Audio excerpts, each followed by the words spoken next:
Hey everyone, welcome back to In the Alley. My name is Cody. Glad you guys are back for another video. Oh, buckle up because we're in for a long video. We got to recap 5 games. I know this is going to be over an hour long, enough to edit. Everything else, it'll be the rest of my night. So buckle in. Timestamps will be there. You can watch all of it and you can watch your game. Let's just dive in. Alright, recap number 1. We're going like sequential order, whatever you want to call it. In sequential order, whatever. So Orlando, San Antonio. Stop it. My brain's already in motion. I have to recap 5 games, so let's go with it.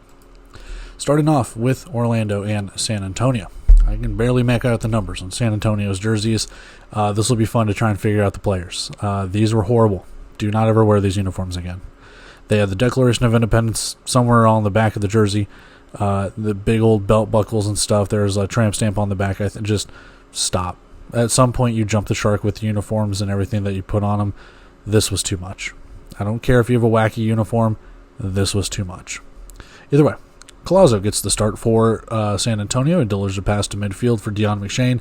He turns upfield to the Orlando 15. Collazo dives forward to pick up a first down, making it first and goal inside the 5. And then a quick screen pass to Deon McShane.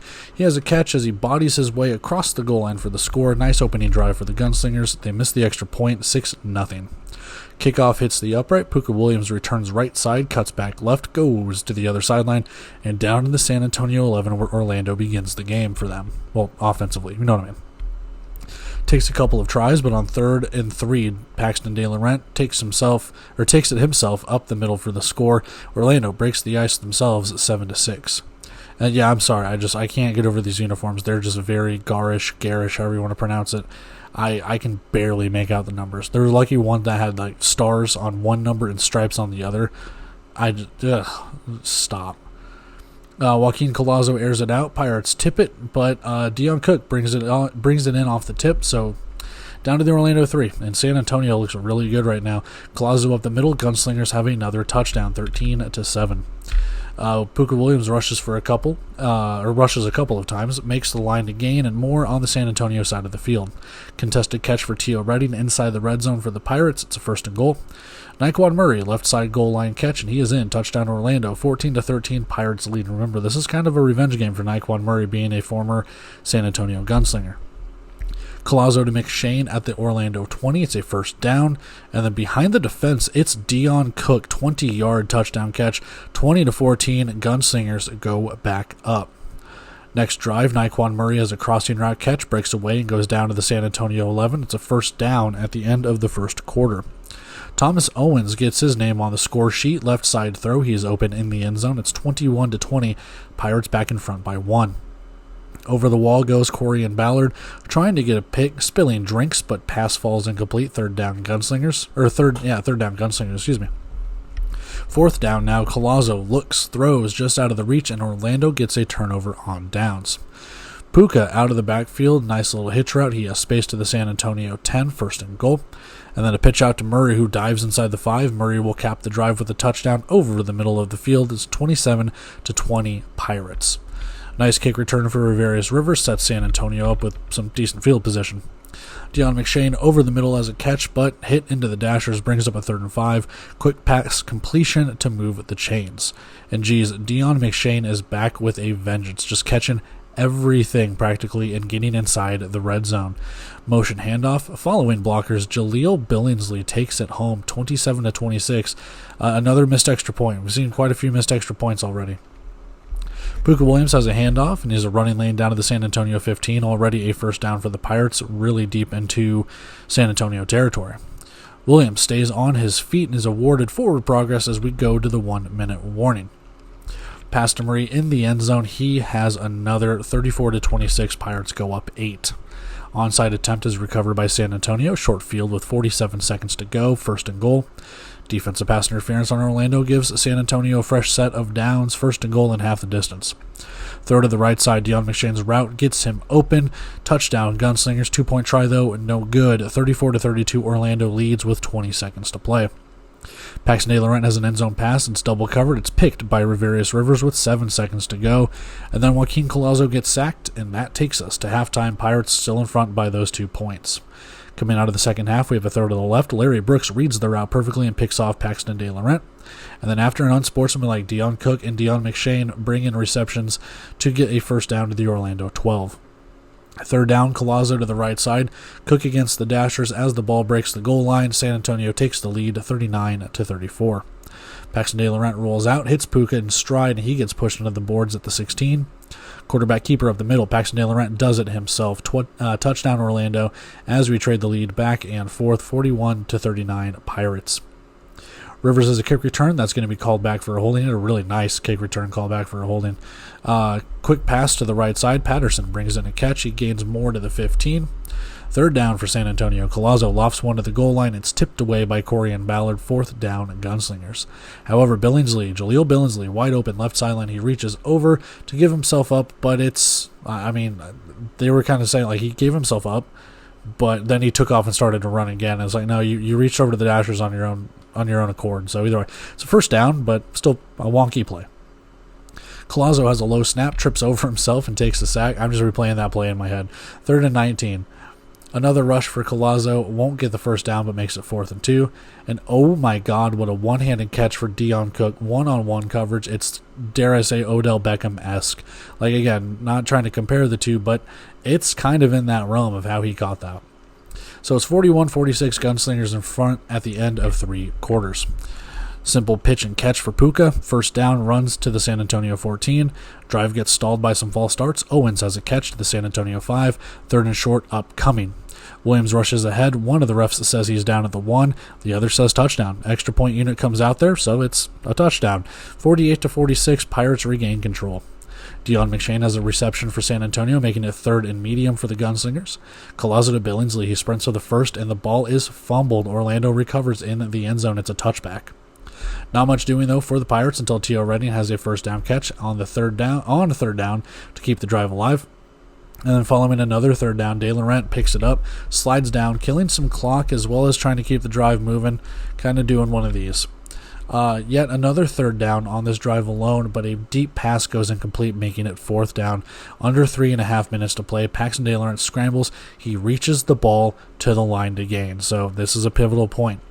Refs say he got the first down. This is huge. San Antonio is going to challenge, and after review, they say he got the first down. So San Antonio loses the challenge. It's a first down for the Pirates. They move the chains.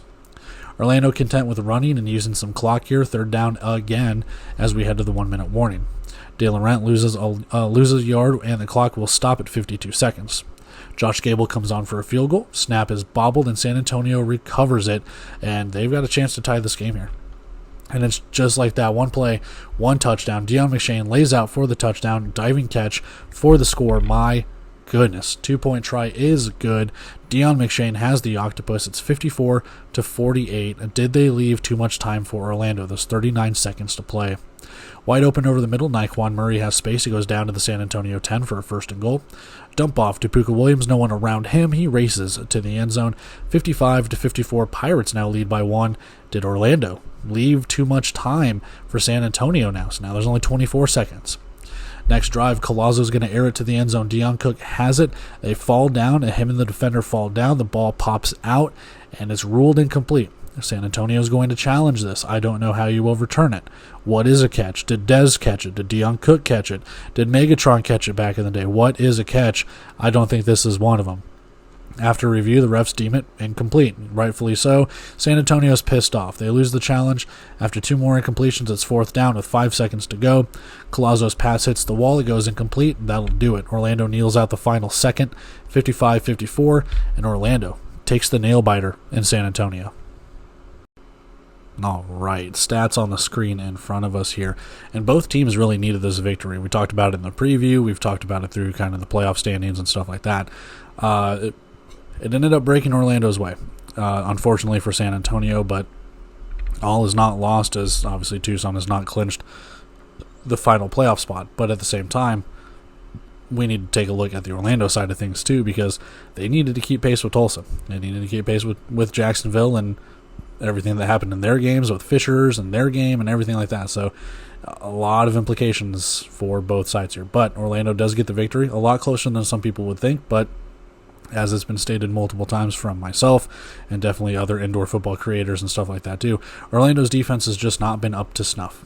And facing a passing attack like San Antonio, it kind of reared its ugly head again. The passing defense is definitely something that's left to be desired here on the Orlando side of things. They've done some roster turnover. There have been some injuries they've had to battle.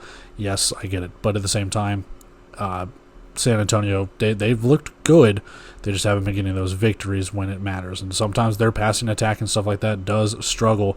They don't have a true running back. So this was a good chance for Orlando to really kind of put the clamp down on the passing game. They still couldn't do it. So they still got the victory, though. And that's all that matters in the grand scheme of things. So taking a look at the passing leaders on the left side here. Paxton De Laurent, 20 of 26, 239 yards, 5 touchdowns to 2 interceptions. Yes, he threw 2 interceptions, and those are some blemishes. But 20 of 26 is really damn good.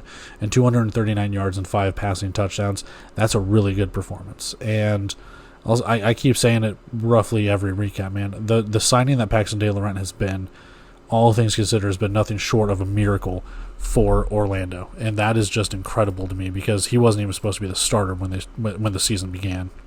So to have something like this, he's definitely going to have all rookie honors. He's definitely going to look damn good, and if they can make the playoffs, that is an opportunity for him to try and shine. Puka Williams, your leading receiver and rusher in this one. 9 carries for 95 yards, 1 touchdown.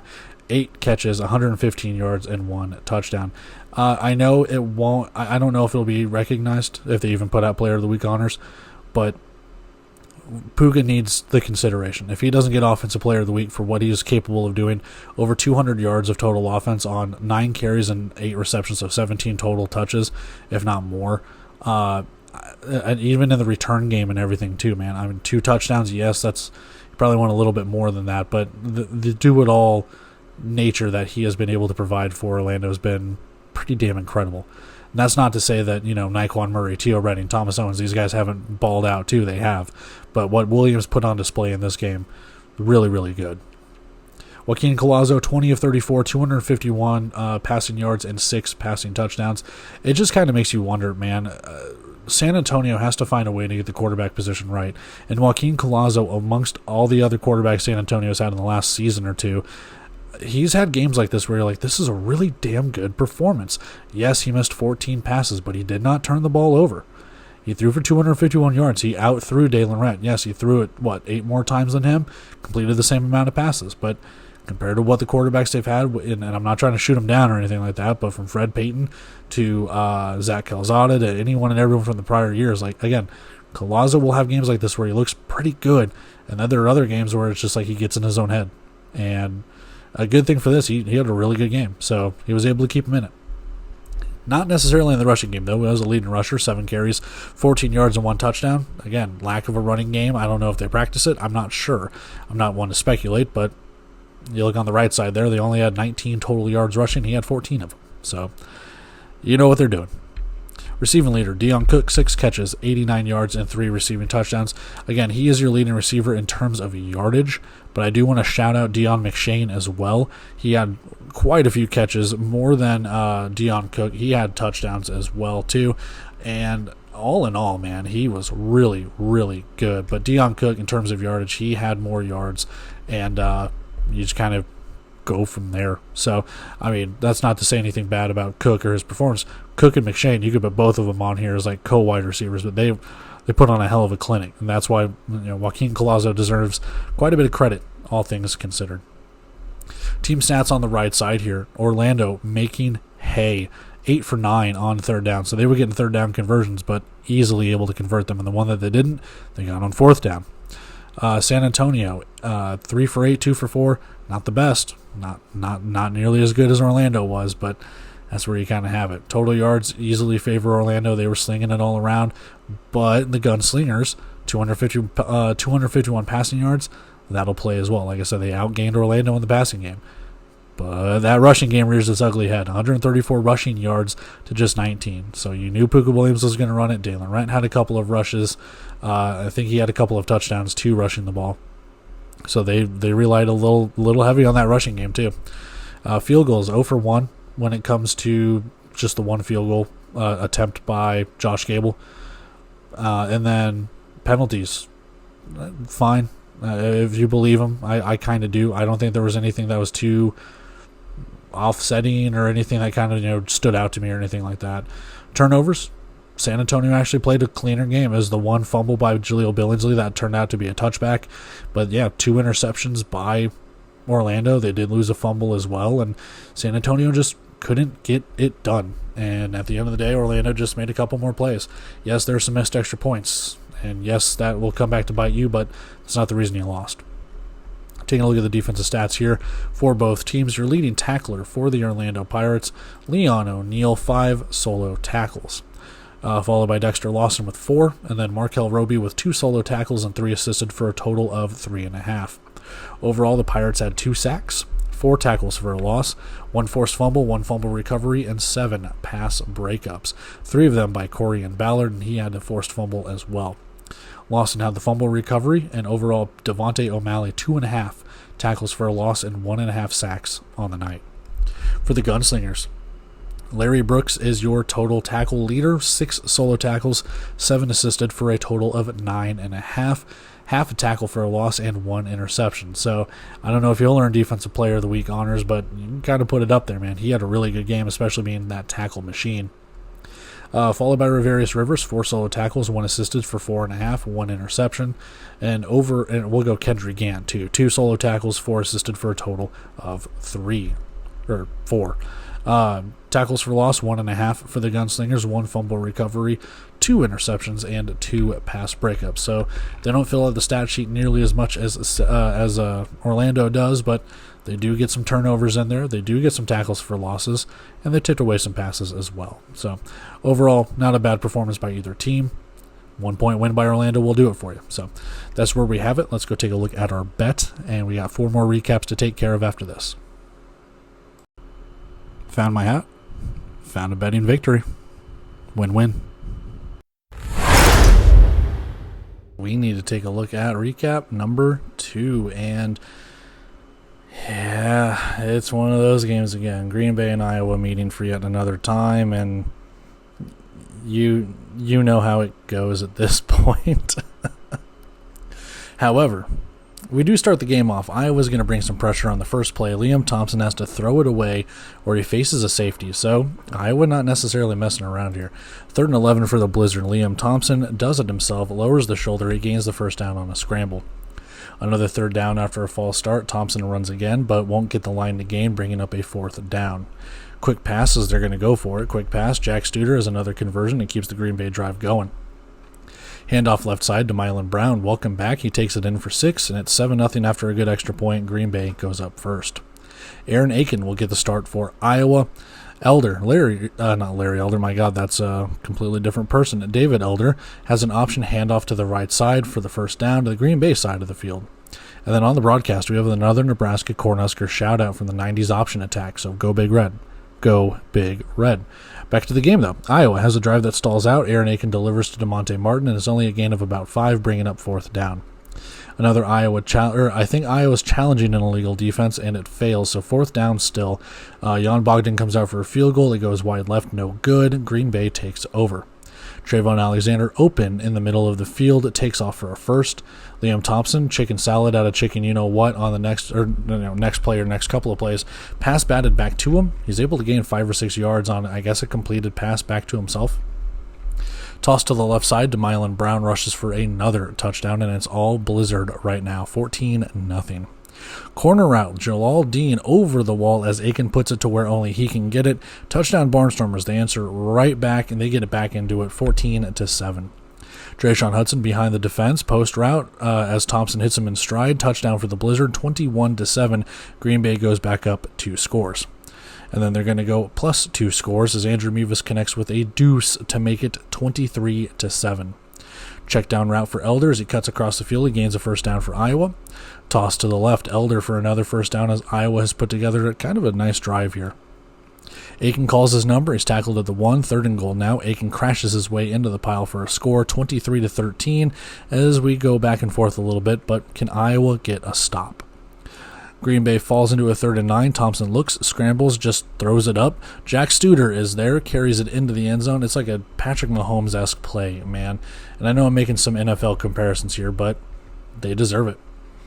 30-13, Blizzard up by 17. Nope, make it 19 points because after that touchdown from Jack Studer, it's another deuce for Andrew Mevis, an automatic Andrew, 32-13. Iowa's going to go 3 and out in their next drive, and what do they do on fourth down as we reach the 1-minute warning? Well, pass gets batted down at the line of scrimmage, and the Blizzard take over again. Green Bay keeps it on the ground to let the time tick down, be the last one to score before the half. Thompson up the gut as Green Bay tacks on yet another touchdown. 39-13, 7 seconds left in the half, and Iowa's let the game get away from them. Incomplete pass takes us to halftime, 39-13, our score. And we start the second half, automatic. Andrew Mevis with another deuce, my God, 41-13 as we get things going.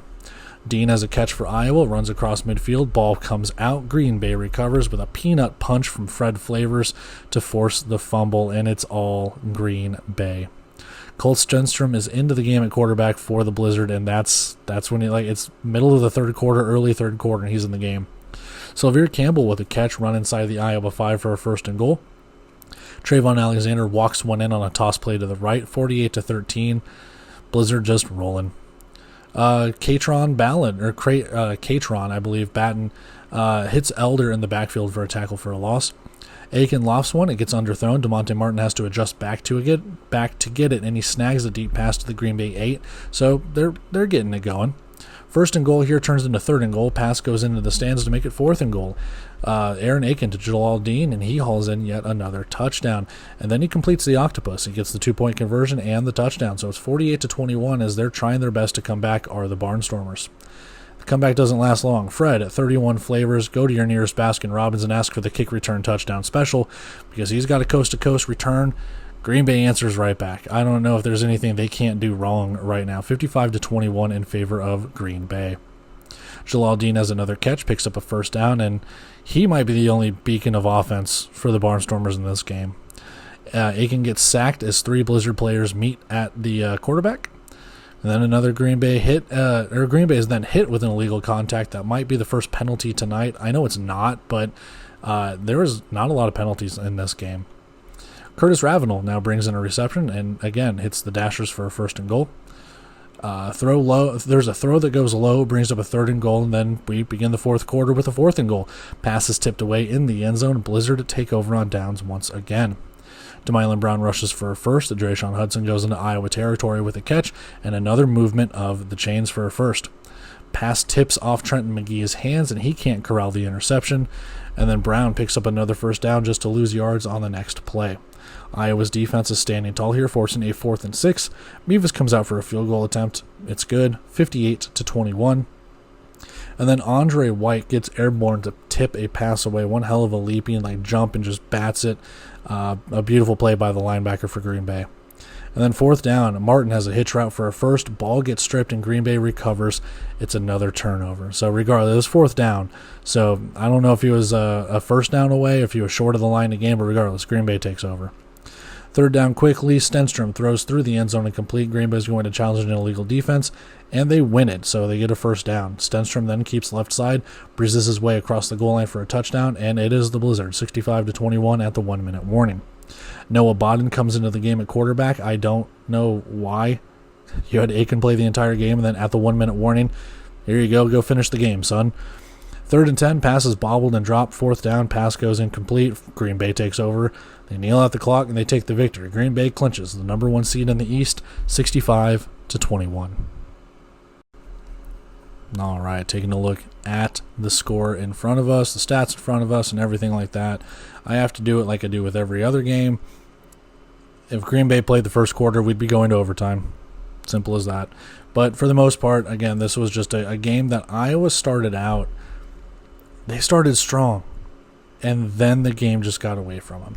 There's a point in time where you're like, okay, Iowa looks like they can get back into this, and then Green Bay just went, wait a minute, you're Iowa, and the rest is history, man. I don't know.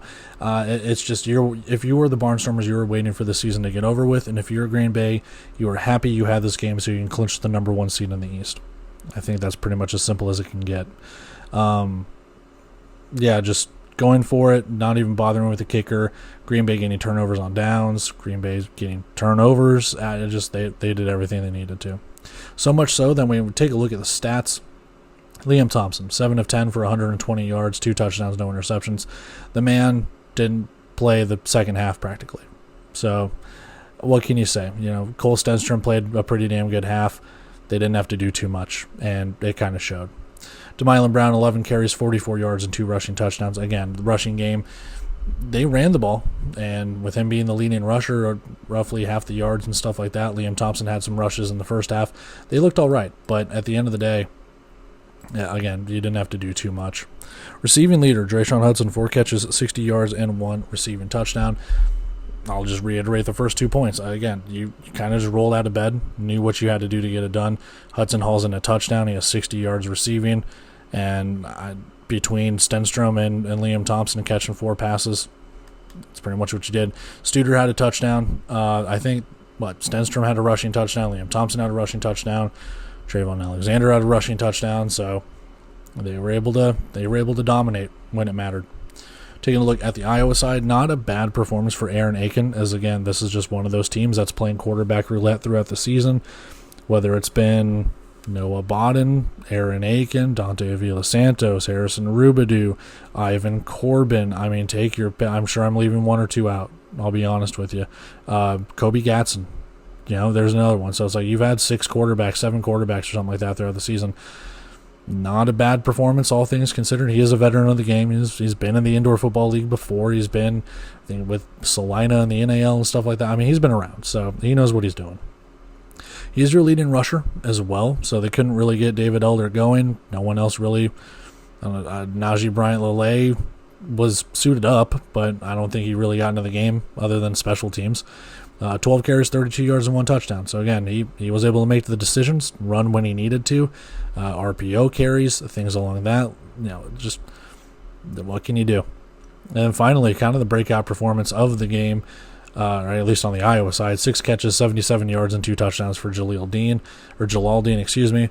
The former Steamwheeler coming over here to Iowa a couple weeks ago, and he's kind of shown out a little bit. And you've needed a wide receiver to show up, and I'm not saying Dean's going to be the guy, especially with just a couple weeks left in the season, but with no one on offense really stepping up except, dare I say, David Elder, you can take your pick on the wide receivers, because at some point in some of these games that look like, hey, this guy's a clear number 1, this guy's going to be the guy, and it just, Dean's kind of right in that same wheelhouse of like, hey man, is he going to be the guy? We'll find out. But not a bad performance. 6 catches, 77 yards. He did bring in 2 touchdowns. So there you go.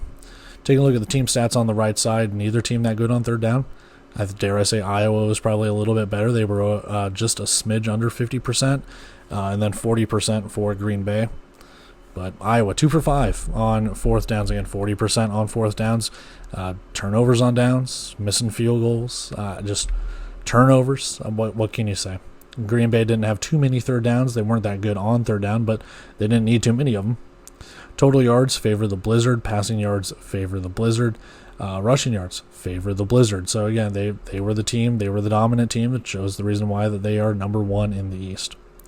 Field goals, just the 1 for Mevis, but he did hit quite a few deuces in this one to help extend their lead and increase the points. Penalties, again, I don't think those are accurate, but I do believe that there were not a lot of penalties in this game. There might have only been single-digit penalties. There might have been 4, 5. So maybe there was a couple more, but I don't think the yardage is correct. So there could have only been 3 penalties in this entire game. But I do think that there's probably 20 yards, something like that. So we'll count it. Turnovers, the 2 fumbles lost by Iowa, and some of those proved kind of costly, but at the same time, what can you do? DeMonte Martin, Jalal Dean having the ball stripped away from him, Green Bay recovering. You move it from there. Taking a look at the defensive stats on both sides here. For Green Bay, your leading tacklers are Andre White with 5 solo, 4 assisted for a total of 7. Clayton, I said Catron. Clayton Batten, 4 solo, 1 assisted for 4.5, and Jonathan Ross 3 solo, 1 assisted for 3.5. Same thing with Najee Snyder. Overall, the Blizzard had 1 sack, 4 tackles for a loss, 2 forced fumbles, 2 fumble recoveries, and 5 pass breakups. Ross having 1.5 tackles for a loss, White and Batten having fumble recoveries, and then pass breakups included by White, Flavors, Hillman, whoever team is, and Kyrie Robinson. So all in all, not a bad performance. You got to give a shout out to Fred Flavors too with their kick return touchdown and the special teams with Mevis hitting the deuces and everything like that. So good special teams day for the Blizzard. For Iowa, the leading tackler is Ryan Nixon. 3 solo tackles, 5 assisted for a total of 5.5. And then Nathan Rosario Santos, 2 solo, 6 assisted for a total of 5. Ravate Blau with 4 solo and 2 assisted for a total of 5. All in all, Iowa only had half a tackle for a loss and 3 pass breakups, and that's it. Half a tackle for a loss for Nathan Rosario Santos, which doesn't make sense to me because if we only have 1 half tackle for a loss, there should be another half somewhere else from someone else. And then John Adams Jr., Mr. President, had 2 pass breakups, and Trayvon Pope had another pass breakup. And that's it. No sacks, no fumbles, no interceptions, no nothing like that. Just tackling the guys when they're not in the end zone. So that's where we have it with this one. Let's go take a look at our bet, and we move on to recap number 3. I don't know how they did it, but I'll take a spread victory by the Blizzard. All right, we need to take a look at recap number 3. Heavy playoff implications, just like plenty of the games throughout the week, but Jacksonville heading to Tulsa. This was a fun game, and at the end of it, it was just a little too much for one side. But we started off TJ Edwards to the right sideline, Ketron Jackson catch and down to the Jacksonville 7, already first and goal for the Oilers. The TJ to TJ connection works. Edwards throws and he is tackled. TJ Davis is in the end zone for the score. It's 7-0. The Oilers go up first. Jacksonville struggles to gain yards on their first drive, making it 4th down, and Mark Orozco goes out for a long field goal attempt. It goes no good. Oilers have a chance to double their lead. Oilers will sputter as well. TJ Edwards evades a blitz, takes off, and dives for a first down on 3rd down. And then TJ Edwards rushes up the middle. He has a block and goes 14 yards in for the touchdown, and 14 yards makes it 14-0. They do, in fact, double their score. Red Douglas is a great kick return to set Jacksonville up with a 1st and goal at the 6. Oilers defense stiffens up, forces a 3rd and goal. Pass to the end zone goes incomplete. Refs say it hit the turf first. Sharks are going to challenge the call as a touchdown catch. After review, it is deemed incomplete, so 4th down. Orozco comes out for another field goal attempt, and he puts this one through. Sharks get on the board 14-3. And then he makes it 14-5 as Orozco kicks the deuce through the uprights on the ensuing kickoff. TJ Davis with a catch to get Tulsa out of their goal line area as well as the end of the first quarter. Caleb Ramseur breaks off a big run, handoff up the middle, cuts to the outside and down to the Jacksonville 8. Ketron Jackson catch to the 1 and goes into the end zone. Tulsa going up 21-5 here. Marcus Rogers and Jimmy Robinson make some catches, and Jacksonville gaining some yards on this drive as they need a touchdown to answer. Trey Harvey jumps a route, but not quick enough. Jimmy Robinson rips it away, dives forward, and across the goal line he goes. Jacksonville puts up another touchdown for the Sharks. It's 21-12. Kickoff doinks off an upright and in. So what looked like a little bit of confusion, the refs confer. Orozco is deuce number 2. So 21-14, we have a 1-score game. Caleb Ramseur is a quick catch to move the chains. Oilers taking what the Sharks are giving, using some clock a little bit throughout the process. Dremenick Smith catch inside the 20 of Jacksonville, 1st down, and Smith with another goes backwards into the end zone at 27-14 Oilers. Dremenick Smith is now the all-time leading receiver in touchdowns in Tulsa history. If I remember them saying that correctly on the broadcast, I think I typed it up correctly. So yeah, 34 touchdowns. Sharks offense works to midfield. They take it to the 1-minute warning. Sammy Edwards tries a pitch out. Ball bounces into the wall to avoid a fumble. It's 3rd down, so fumble bounces against the Dashers. It's kind of ruled as it is in the outdoor game is out of bounds. Douglas bails them out with a 1st down catch not too long after. Another ball on the turf on a botched handoff, and John McMullen recovers for the Oilers, so there is the turnover. Oilers, they work downfield. Ramseur has a catch. He goes out of bounds at the 10. Ketron Jackson can't bring in a pass as we go to halftime, 27-14. Sammy Edwards throwing to Robinson, followed by a Robinson rush to the Tulsa 11, bringing up 4th down. Pass to the end zone goes incomplete, but a flag. Defensive pass interference on the Oilers, making it 1st and goal for the Sharks at the 2. Robinson has a stretch rush to the right side. He goes in for the touchdown, 27-21. The Sharks are right back in it. Motion handoff up the middle for Ramseur, securing a 1st down. And I don't know how did Ramseur catch this. So TJ Edwards throws across his body, Ball is tipped into the air, and Ramseur just dives and gets underneath it. It gets caught. And then Edwards, not too long after that, throws to Jermaine Smith. He adds another touchdown to his record-setting night, 34-21, as he is in the end zone for the catch. Marcus Rogers' ensuing drive with a catch, followed by an illegal defense to gain a first down. The Sharks offense they haven't made too many explosive plays, and they kind of mentioned that a little bit on the broadcast too. They've been making some plays. They've been scoring touchdowns, but not in the typical Jacksonville fashion. Sammy Edwards hit as he throws. Harrington tips a pass away. Robinson has a sideline catch to the Tulsa 7. They're pushed back with a false start. Jimmy Robinson catches to the left side, speeds to the right, has the edge, and goes in. Sharks keeping pace here, 34-28. Tulsa's going to lean on their running game here. TJ Edwards and Ramseur with first downs into Jacksonville territory. And another one to Jermaine Smith in the end zone. This man, he's good at football. He's pretty good at football, dare I say. 41-28. I think that's his hat trick touchdown, his third touchdown of the night. Surprise onside kick. Keytron Jackson recovers as we go to the fourth quarter. Sharks are going to challenge it. Coming in between third and fourth quarter, they're going to challenge an illegal block on the kickoff. It fails. So the Oilers are going to have the ball on the onside kickoff recovery. Ramseur running like crazy tonight. Rush up the middle, turns on the Jets and inside the Sharks 15. Two more Ramseur rushes to the 1 yard line. Motion handoff, and he does it. He caps off the drive. Caleb Ramseur with the rushing touchdown, 48-28. Oilers might have put this one a little out of reach. Sammy Edwards looks over the middle. Trey Harvey picks him off, but Tulsa will have a penalty, and it wipes away that interception. Edwards launches to the end zone. Red Douglas is behind his defender. He brings it in. Touchdown Sharks, 48-35. Nice methodical drive for the Oilers on their next possession, just working and moving down the field, getting first downs. And then Edwards lobs to Jackson. Over the wall he goes.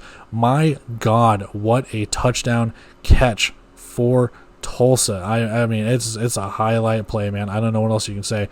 Either way, 55-35 in favor of the Oilers. Axel Perez will make it more than that as he turns a deuce in for himself. So Orozco's got a deuce, Perez has a deuce. It's 57-35 as they go up 3 scores. Sammy Edwards over the middle to Douglas to the 22. It's a first down, and they've got to go here. They're kind of wasting some time. Wide open, Marcus Rogers touchdown. Sharks on a deep pass. 2-point try, though, no good. So they do answer. 57-41. They're down 16, and they need a stop badly.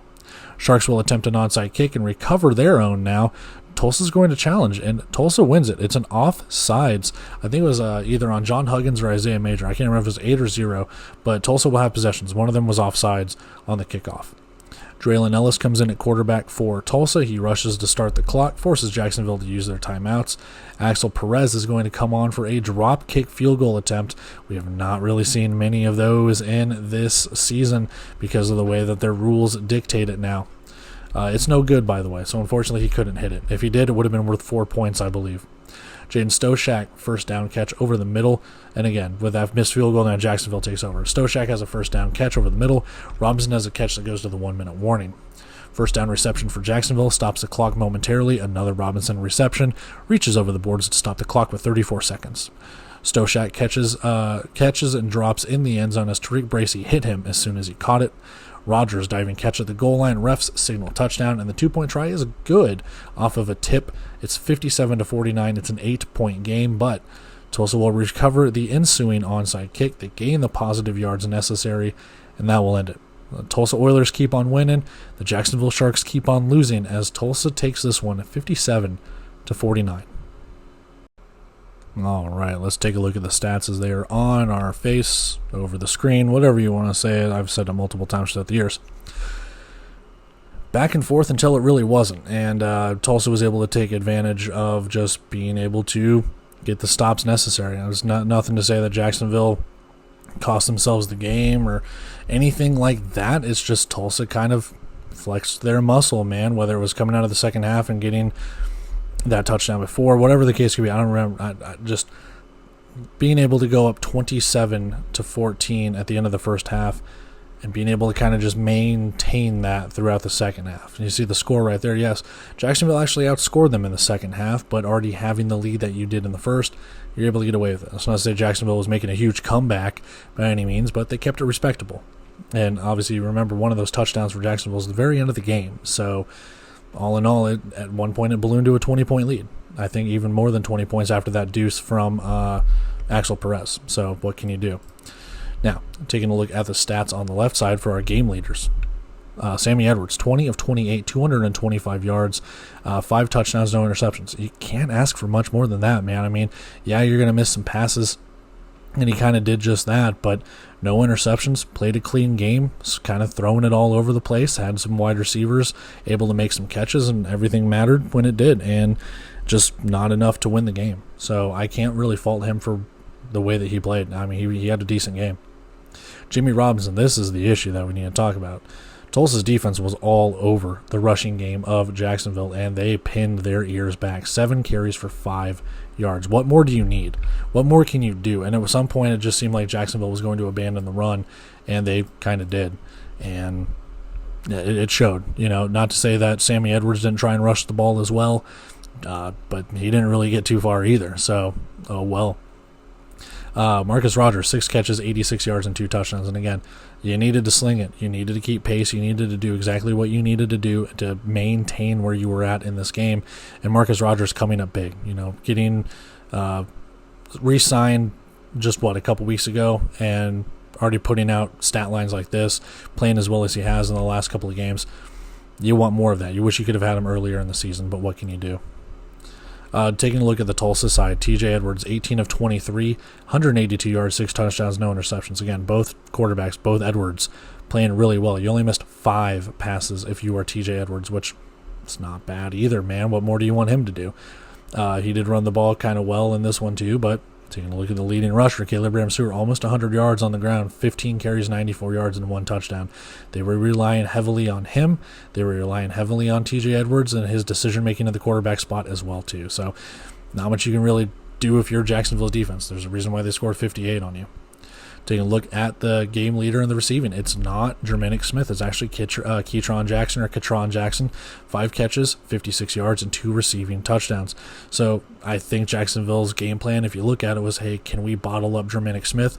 The short answer was yes. The long answer is no, because he still had 4 catches and 3 touchdowns. So, yeah, he wasn't your leading receiver. He didn't burn you deep. He still caught touchdowns. He still played as well as he did. But Ketron Jackson doing what he needed to do to make his presence felt. He's signed on partway through the season a couple weeks ago himself, and he's already the leading receiver in this game. So more to him on that. Taking a look at the team stats on the right side here. There's a discrepancy here on third downs. Tulsa was just getting them at a clip. Jacksonville, I do not believe that this is a correct stat line. I just don't. I refuse to believe that they only had 3 third downs, because there were no turnovers. They did miss a field goal. There were things like that kind of went on with it. But at the same time, I think there were more third downs. I could be wrong. But to have 8 third downs for Tulsa and kind of being able to move the ball, move the clock, and everything like that, and Jacksonville, I don't know. If it's true, I'm kind of flabbergasted. 4th down efficiency, Tulsa converted a 4th down they didn't have, which I call kind of stupid on that one because, well, they had a 4th down. They went 7 of 8, and okay. So still screwing up on the stats here. Tulsa favored in the total yards, 330 to 223, and again, most of that's because of the running game. Passing yards actually favors the Sharks, but again, you look at that rushing game, and that's something that we need to look at. For as good of a team as Jacksonville is in running the ball, that's what they brought Sammy Edwards in to do. That's the reason why they're fine with James Cahoon refusing to report. Minus 2 yards. And that is a huge factor in this one. I'm not saying Jacksonville could have won the game had they just rushed it better, but if you're able to maintain the time of possession and work the field and keep Tulsa's offense off of it, you have a chance of scoring. You have a chance of doing what you need to do.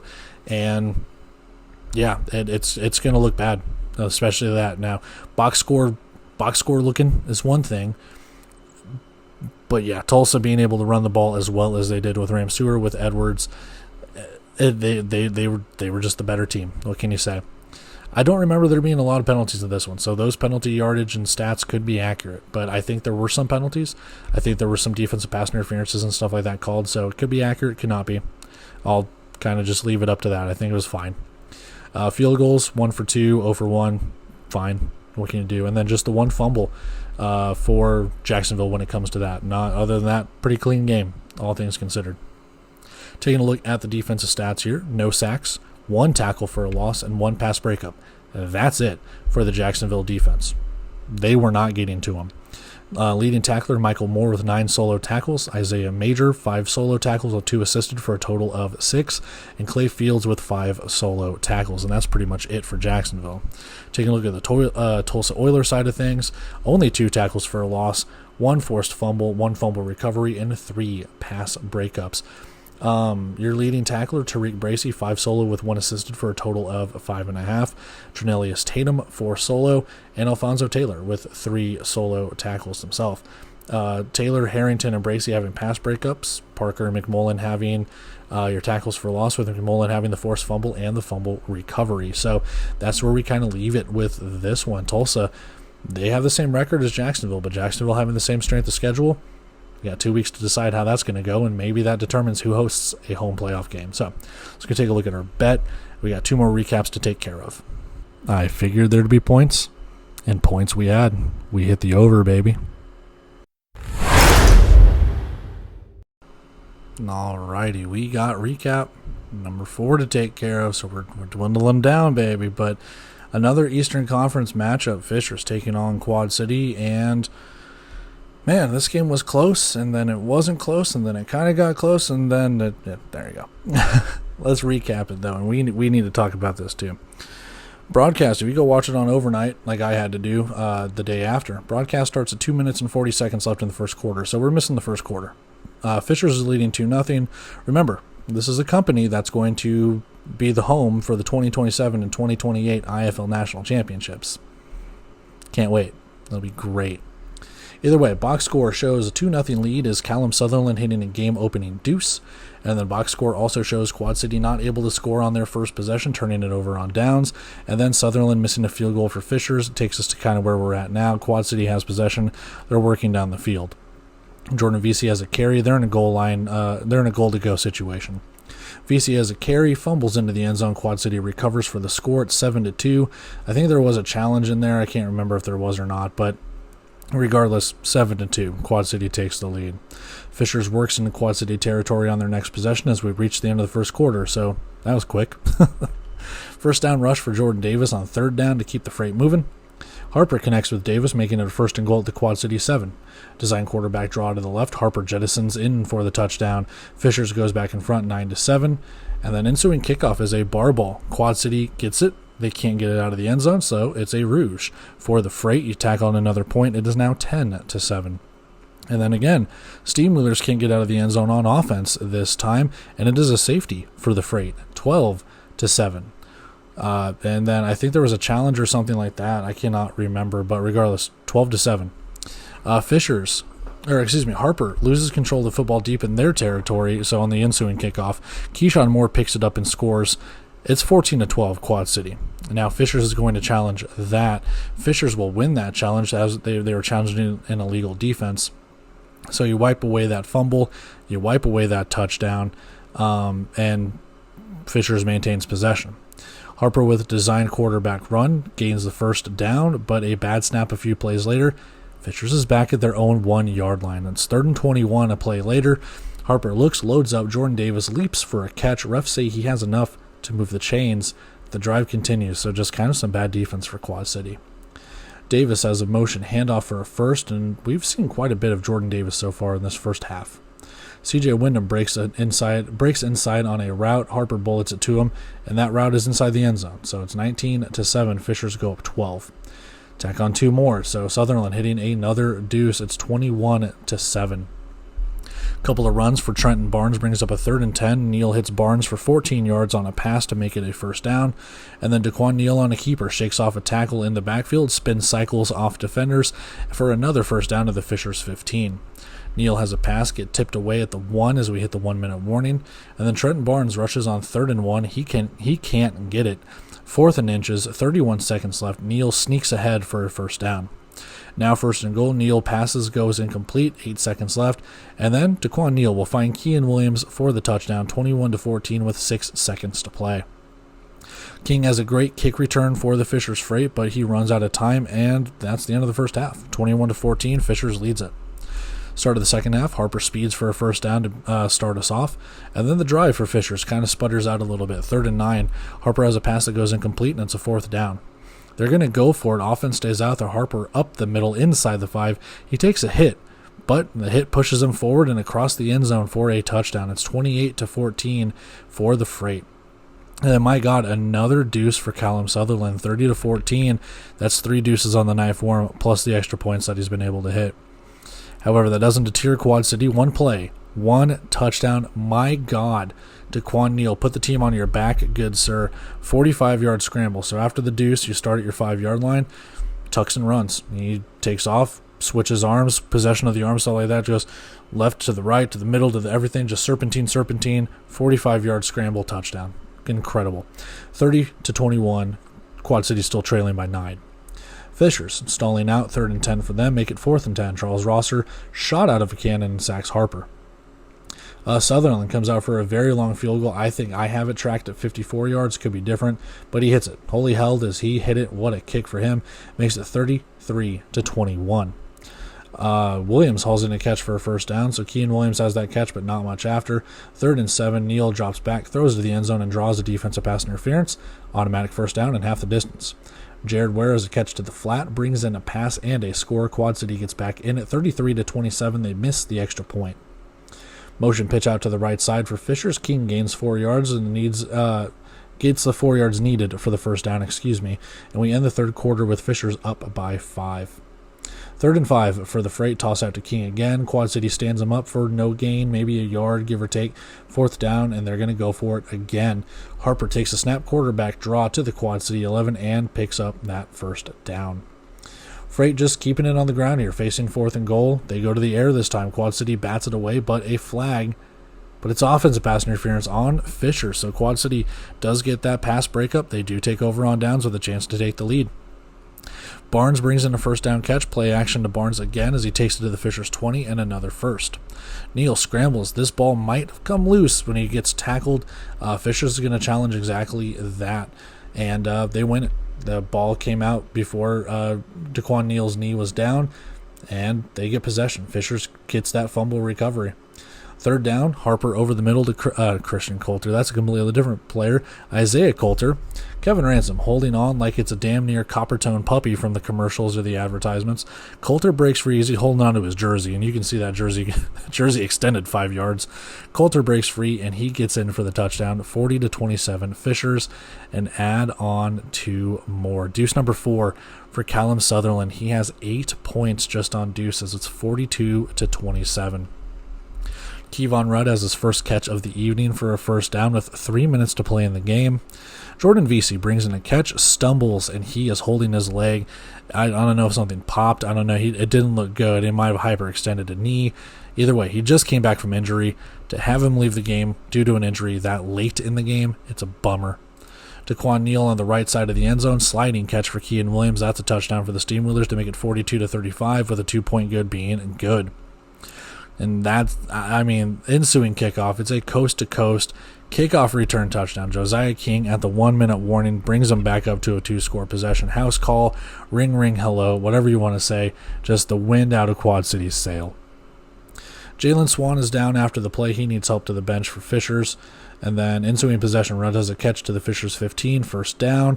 Neal looks to the left. Ball bounces into the air off of a tip. It's picked off by Ja'Cory Benjamin. That's going to do it. Freight run out the clock. They take the victory, force them to use their timeouts and everything like that. So 49-35, and Quad City is eliminated from playoff contention. All right, as we take a look at the stats that are on the screen in front of us, it's kind of those middle 2 quarters for Fishers. Now, Quad City was able to kind of get back into this game. They were able to make it a 1-possession game pretty late, but all in all, man, Fishers kind of had this one from the jump.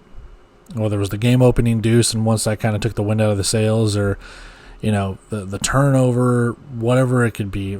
And there should be another turnover added to that. I don't know why they didn't add to it, because it should show DeQuan Neal had a fumble that he lost, and it doesn't. So Quad City should have 2 turnovers.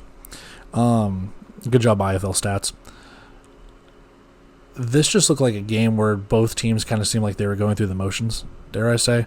Like, hey, you've pretty much got this victory sewn up. We're going to play hard, but you just kind of want to get out of here. And I think both sides kind of felt that. Maybe I'm the only one that feels that vibe. It's fine. But at the same time, I don't know. You got the feeling that Quad City was going to try and make a comeback, but once it got a little too out of reach, I don't want to say that they quit, because I don't think that they quit. They were still scoring late into the game, but at some point they were just like, all right, well, we're not going to try and go no huddle. We're not going to try and do this. And to Fisher's credit, they didn't do that either. They were wasting time and using the play clock and doing everything like that. Taking a look at the game leaders on the left side, though. Felix Harper, 6 for 11, 84 yards, 2 touchdowns, no interceptions. You know they're going to keep the ball on the ground. You know that Fisher's is still in playoff contention. At the time, Quad City was too, so it's like maybe they were going through the motions trying to feel each other out. I don't know. I got a weird vibe about this game. But Felix Harper, 6 for 11, 84 yards, 2 touchdowns. It's your typical Fisher's stat line. They're going to run it more than they throw it. And I mean, a little over 50%, it's not good, but you only threw it 11 times, so what do you really expect? 2 of those 6 completions. I'm sorry, I keep yawning. 2 of those 6 completions went for touchdowns. So at the end of the day, you're batting 33% on whether it's a completion or a touchdown, so what can you do? He is your leading rusher as well, is Felix Harper, 13 carries, 59 yards, and 3 touchdowns. So that is one thing I kind of noticed. I saw Dominic Roberto out there on special teams, but they didn't hand it off to him. So I think there's some strategy behind that. Josiah King ran it, and Felix Harper ran it. Harper had the 3 touchdowns. Josiah King kind of got bottled up. So what you kind of noticed throughout this game was Felix Harper, a lot of his runs were, hey, I'm going to drop back, design quarterback, draw up the middle, whether or not the linebacker drops into coverage or whatever it could be, and he was just going right up the middle with it. And there was nothing that Quad City could do to answer it. So that they saw a weakness and they exploited it, and that's what they did. Jordan Davis, 3 catches, 40 yards, and 0 touchdowns. I mentioned that he was kind of a force in the first half and then completely disappeared in the second half, and that's what I keep talking about. I feel like there was just kind of going through the motions in the second half here, as Fisher's was like, all right, we kind of have this game already kind of locked up. We're just going to do what's necessary. Get out of here with the win. Quad City's leaders, 16 of 23 for Daquan Neal, 170 yards, 3 touchdowns, and 1 interception. He also had the fumble, but not a bad performance. Again, you missed 7 passes. One of them was an interception. There's not really much else you could do. You're trying to be as accurate as you can be, and yes, players are going to miss passes. I try not to harp on it too much. You wish the accuracy was there a little bit more, but at the same time, so does everyone. I can't really harp it. It's a decent stat line. Not enough to win you the game, though. You needed to make some more plays. It wasn't just up to him, though. Not a lot of other players really stepped up. Daquan Neal, also the leading rusher, 9 carries, 90 yards, and 1 rushing touchdown. No one else really stepped up in the rushing game. Your next leading rusher, Jordan Avisi, with 6 rushing yards. Who's going to step up? And I've harped on this the entire season. It's the reason I've been just kind of a downtrodden Quad City fan and haven't really been rooting, haven't really been against or anything like that myself. Is just you kind of know what's going in. It's the same song, different dance. Or same song and dance, I guess you could say, but who else is stepping up on this offense? Daquan Neal's kind of doing it all by himself. Kean Williams will show flashes. The running game leaves a lot to be desired. Leading receiver, Jordan Vesey, talking about a guy who kind of showed out. Nice to have him back from injury just for him to get hurt again. Dude's kind of made a glass at this point, and that sucks, man, because the injuries that he has sustained from either earlier this season to finally be able to battle back to what injuries he sustained last season and everything like that, it sucks to see him play as well as he did, and then with like 2 minutes left in the game, you see him hyperextend his leg, limp off the field, and it's just a bummer, man. And again, like I said, who else is going to step up? Like I mentioned, Kevon Rudd had 2 catches, and they came in the fourth quarter. They kind of bottled Kean Williams up. He did have touchdowns, but who else is showing up, man? Trenton Barnes had a couple of catches. Jared Ware was completely non-existent in this game. I don't know. So that's what I said. So I'm saying I got a weird vibe in this game where it just seems like they were going through the motions. They didn't even, like, Fishers didn't play Dominic Roberto, and there was really no one stepping up on Quad City. It was pretty much like, hey, Callum Sutherland, hit some deuces. That's pretty much how it felt like, man. It was a lot of special teams for Fishers with the kick return touchdown, the deuces, and everything like that. Team stats on the right side here, 50% for both sides on third downs. One just had more third downs than the other. A little bit better on fourth down compared to what Quad City had. Total yards favor the Steam Wheelers because they were playing from behind. They had to throw it in order to maintain pace in this game, and he knew that Fishers wasn't going to air it out too much. They did lead in rushing, which is kind of surprising because a lot of it was on Daquan Neal. And didn't really have anyone else step up. And when they did, they were gaining little to no yards or losing yards. So what can you do? I'm amazed that there weren't more rushing yards for Fishers, but sometimes they're set up in good positions. So what can you do? Field goals 1 for 2 for Sutherland. Like I said, so you got 8 points off deuces. You got 3 points on the field goal and whatever extra points you made. So he'll probably be special teams player of the week unless there's any sort of kick returner to beat him out. Turnovers, there should be two turnovers. Like I said, IFL stats don't show the fumble for Daquan Neal when it clearly was. And then you have the fumble lost by who lost the fumble for Fishers. Who was that? Was it Harper? Yeah, it was. Yeah, Felix Harper did fumble. That's right. Yeah, what can you say? Let's take a look at the defensive stats really quick. For Fishers, they only had 2 tackles for a loss, 1 forced fumble, 1 interception, and 2 pass breakups. They should have a fumble recovery too, so I'll put that in there.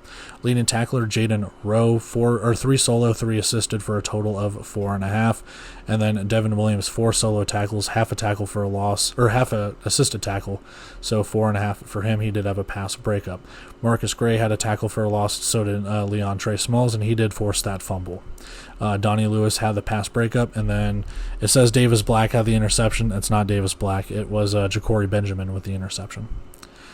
For the Quad City Steamrollers, 2 tackles for a loss of their own, 1 forced fumble, 1 fumble recovery, and 2 pass breakups. And that was Keyshawn Moore with a fumble and fumble recovery, which I think that got called back. I'm pretty sure that wasn't. I can't remember if there's another fumble in this game now that I'm thinking about it. Regardless, 2 tackles for a loss. It was Charles Rosser and Alex Harriott, and the 2 pass breakups are from Kevin Ransom. Your leading tacklers, Keyshawn Moore, 5 solo, 1 assisted for 5.5, and Cameron Harrell, 4 solo, 1 assisted for 4.5, and then Charles Rosser with 4 solo tackles for his own. So that's where we have it with this one. Just like I said, I wouldn't say a boring game, but one of these games that you're just like, we're just going through the motions at this point.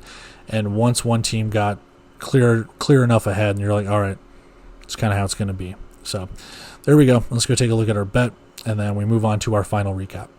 I'm so glad I stuck with my original pick because we got the W, baby. All right, final recap, recap number 5. You can tell the brain is slowly turning to mush here. We got Tucson and Arizona duking it out for another renewed rivalry with this one. Let's go right into it. Ron Brown has trouble with the kick return to start the game until he doesn't. He's able to corral himself and find a lane to the Tucson 18 to start the game. Defensive pass interference on the Sugar Skulls gives Arizona a 1st and goal. And man, these alternate Arizona jerseys are awesome.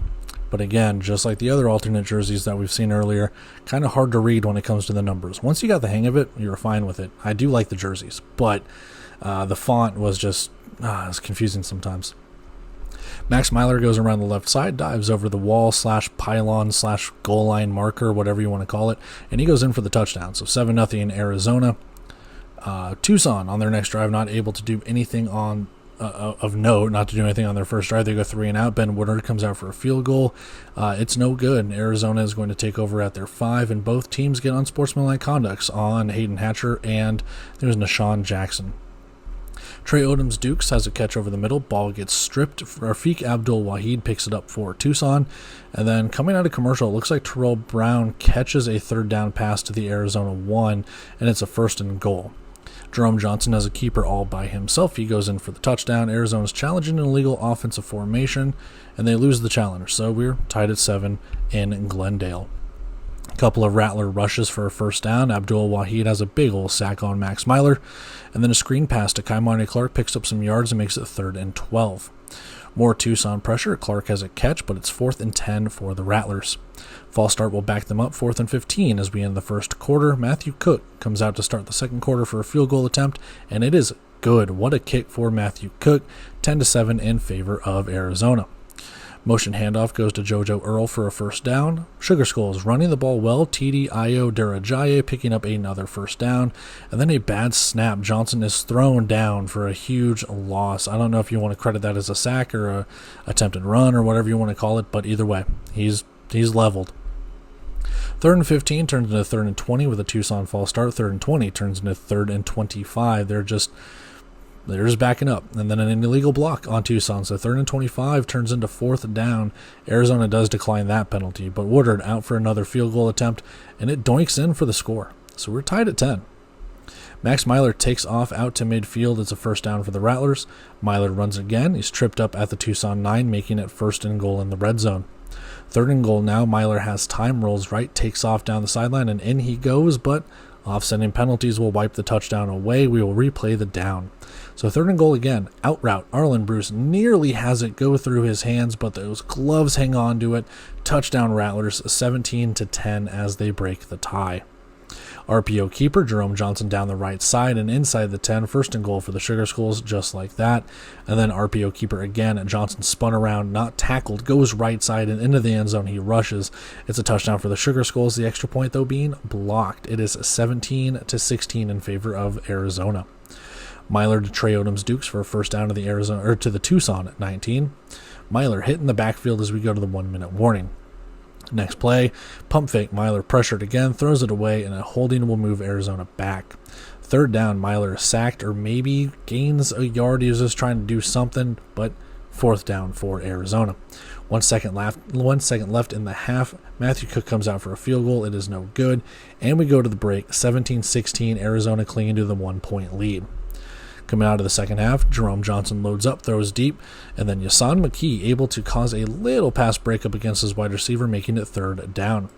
Johnson takes a hit, throws incomplete to bring up 4th down, and Woodard trots out for another field goal, and he drills it. 19-17, the Sugar Skulls take the lead.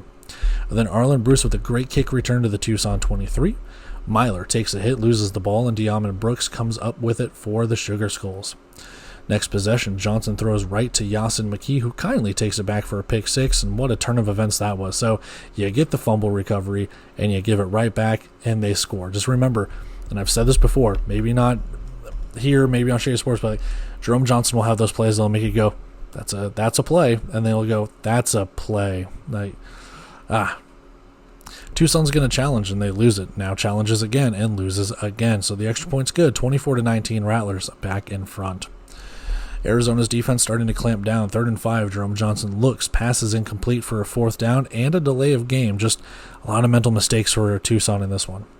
Woodard has a field goal attempt to get blocked, and Rattlers just smothering Tucson at all ends right now. Arlen Bruce makes a man miss, and inside the 5 he goes to a 1st and goal. Handoff to Ron Brown. He extends over the goal line, and the refs signal touchdown at 30-19 as Arizona increases their lead. Matthew Cook makes up for the missed extra point. He hits a deuce, 32-19 in favor of the Rattlers. John Pius sacks Jerome Johnson in the end zone, and it's a safety. It's everything going Arizona's way right now, 34-19, and Jerome Johnson's clutching his knee or his leg. He is writhing in pain. So, Kamani Clark rushes for a 1st down after the free kick, then goes backwards on the next play, 3rd and 16, Rattlers coming up. Tucson then hit with a rushing the passer, so wipe all that away. Automatic 1st down and 10 free yards for the Rattlers. Tucson now hit with an unsportsmanlike, so more free yards. Now another unsportsmanlike on Tucson, and they have come unraveled. Suddenly it's 1st and goal. Kamani Clark goes inside the 5 at the end of the 3rd quarter. Rattlers can't punch it in, but Cook comes out for a field goal on 4th and goal. Tucson hit with a delay of game. Field goal attempt, though, no good. Tucson will take over on the 5. DeJuan Mathis is in at quarterback for Tucson. Sugar Skulls gain some yards, but a false start again will push them back, as it has kind of done all night. 4th and 7, offense staying out there. Pass goes incomplete. Arizona turnover on downs. Nope. Roughing the passer will keep Tucson's offense out there. Mathis heaves to the end zone. Only one player is in the end zone. It's not his player. It's Yasin McKee again. He has another interception. Max Myler finds Trey Odom's Dukes for a 1st down. Tucson meets at the quarterback for a sack, making it 3rd down. And then over the middle grab for Ron Brown. So all of those kind of rhyming. It's 1st down as we move to the left sideline. End zone, it's Arlen Bruce coming away with it. Just an amazing touchdown grab. 41-19. That's probably the dagger in this one. False start for Tucson again. Offense is just all out of sync, especially with DeJuan Mathis in there. Not a bad thing against him, but trying to get that chemistry going. 3rd and 5, motion handoff for JoJo Earl. He picks up a first down. And then Brandon Mackey rushes. He takes off. He's gone. A 28-yard scamper in for the touchdown. 41-25. 2-point try now good as we hit the 1-minute warning. They're not going to win, but they haven't given up. Unsportsmanlike on both teams again, offsets. And then Arizona gets the ball. They kneel out the clock, and they take this one, 41-25. All right, let's take a look at the stats as they're on the screen in front of us here.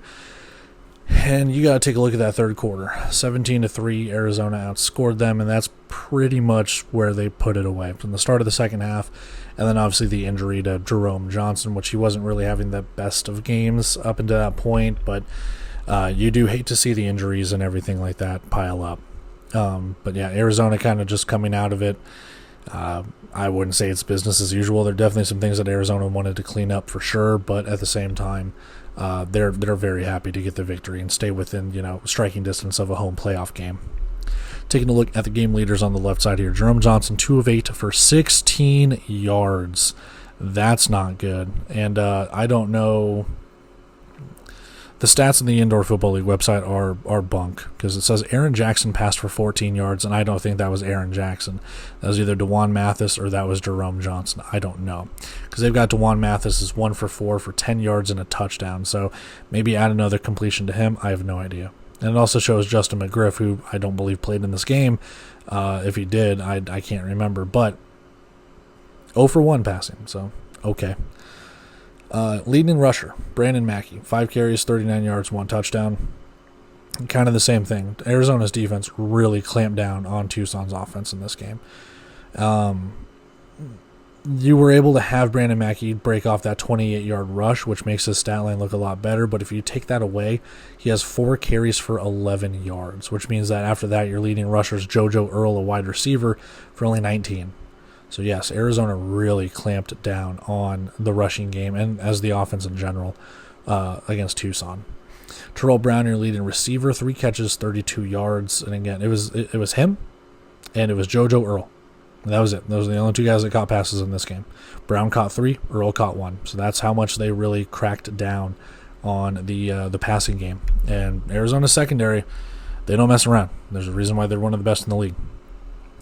Passing leader for Arizona, Max Myler, 10 of 13, 97 yards, 2 touchdowns, no interceptions. I will not believe for 1 second that he was benched because he didn't know the offense. Because if he's playing like he has in the last couple of weeks, he knows the offense. And you can say to him, he was on the bench, so we had to learn. I don't believe that for a second. Now, I'm not going to throw on a tinfoil hat and go on a spiel here or anything like that. But if you're playing the game like this, there's no way that he's like, well, he didn't know the offense, man. So. Oh, well.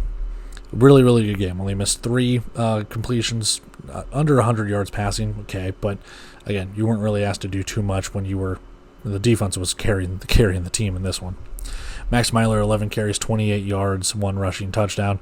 Again, they didn't rush the ball too much. The offense was set up pretty well. And overall, it was pretty much the defense that was, like I said, carrying the load in this one. Trey Odoms-Dukes, your leading receiver, 4 catches, 38 yards, no touchdowns. Arlen Bruce has the touchdowns, but Odoms-Dukes was there to kind of bail him out, and not really too much else. Dare I say, I wouldn't say autopilot, but it was one of those games where Arizona's like, no matter what we do, we're going to kind of gain yards. We're going to spread the ball around to the different players and stuff like that, as they normally do. It's just kind of I don't know. I can't really describe it. Do I say business as usual, even though I just said it's probably not? I have no idea. They were good. The stats won't show it, but they were. Taking a look at the team stats on the right side, neither team really impressive on third down. Arizona converted a 4th down they didn't have, which, again, if you're 2 for 5 on third downs, you're going for it on 4th downs, unless you're kicking field goals or anything like that, which, okay. Total yards, favor the Rattlers, although their offense didn't really do too much. Kind of, 41 points, they're still able to roll out of bed and put up 40 plus, and lack of passing game, lack of a rushing game for both sides. You take a look at those passing yards, and just Arizona able to clamp down. 4 of 14 passing for Tucson. That's bad. And yes, like I said, Jerome Johnson got hurt, but no matter what the game plan was, Arizona clamped down on it. Not to say that Tucson didn't either. Holding them under 100 yards passing, Okay, and he held him to only 65 yards rushing too. So Tucson's defense does deserve a shout out in this one as well. I feel like the scores could have been a little bit worse. Arizona probably could have had another touchdown or two, I guess, but Tucson's defense able to do what they needed to do. Tucson did rush pretty well. Like I said, they had 93 rushing yards. A lot of that was from Brandon Mackey, and yes, he had the big run, but JoJo Earl and Jerome Johnson did contribute. TD Ayodele did as well. So they were able to run the ball. But like I said, the stat shows that. But if you watch the game, you're like, okay, they had 93 yards, but nothing too crazy outside of their Brandon Mackey rush. Field goals, both guys hit field goals with Ben Woodard hitting 2 of them. Penalties, and this is the big one, 12 penalties for 82 yards. I can believe it. There's a lot of penalties and a lot of penalty yardage that Tucson had, whether it was on sportsmanlikes, whether it was interferences, holdings, false starts, whatever it could be. A lot of penalties, and they needed to clean it up. I'm not saying that's the reason they lost the game. It certainly didn't help. Finally, turnovers. 2 interceptions for the Sugar Skulls. Yasin McKee getting both of those. And then the 1 fumble lost for Arizona that Rafiq Abdul-Wahid recovered. Taking a look at the defensive statistics for both sides. 7.5 tackles for a loss for Tucson. So they were able to get in the backfield pretty well. 2.5 for Rafiq Abdul-Wahid. He did have the fumble recovery. 2 for Benari Black. And then 1 apiece. Somehow TD Ayodele had 1. And then Q Baker somehow had 1 as offensive lineman and running back. And then Team had 1. Your leading tackler for Tucson, Benari Black. 3 solo tackles, 7 assisted for a total of, 6.5? So there you have that. And then Aaron Jackson, 4 solo, 2 assisted for a total of 5. Taking a look at the Arizona defensive statistics, they didn't have a sack, and they only had 1 tackle for a loss, which I don't necessarily believe. So I think they've gotten in the backfield multiple times. They even got, I don't know, their defense was really, really good in this one. Just the 1 tackle for a loss somehow by John Pius. No forced fumbles, no fumble recoveries, which is fine. Yasin McKee had 2 interceptions. One of them was a pick 6. 4 pass breakups, 2 of them by Carl DeCius, 1 by Jermaine Dobbs, 1 by Josh Ellison, and 1 block kick by Josh Ellison. Your leading tackler, Devontae Merriweather and Don Willis tied. 3 solo, 1 assisted for a total of 3.5 for both of those guys. And then Jermaine Dobbs, 2 solo, 1 assisted for a total of 2.5. So that's where we have it with this. Let's go take a look at our bet. And then finally, let's wrap up. Let's get out of here. No, we didn't win this one, unfortunately. Once I saw the halftime score was 19-17, or just coming out of the second half, I knew that we were not gonna hit the over. And that is it for our recap of Week 18's Saturday action. I'm gonna keep it short and sweet. I will have Sundays out when I get the chance. We'll talk rankings. We'll talk standings, playoff scenarios, and stuff like that when we do the 2 recaps as well. But it is 11:20 p.m. on a Wednesday night. I need to finish this up, edit it out, get it out for people to watch, and go from there. So if you liked it, awesome. Feel free to like, comment, share, subscribe. If you didn't, you can still like, comment, share, subscribe. Do it out of spite. Do it because you hate me. Why not? Do it because you don't want to see me succeed and then watch me succeed and then collapse, I guess. I don't know. My brain is all over the place. I need to get the hell out of here. I do love and appreciate you guys for taking the time to watch this. It does mean the world to me, even though it doesn't look like it because I'm exhausted as all hell. So I do love you guys. I do appreciate you guys. I'll catch you in that final recap. And then when we're right up against it when it comes to Week 19, we got 2 weeks left in the regular season. So I'll catch you guys in that recap and everything moving forward. Till then, see ya.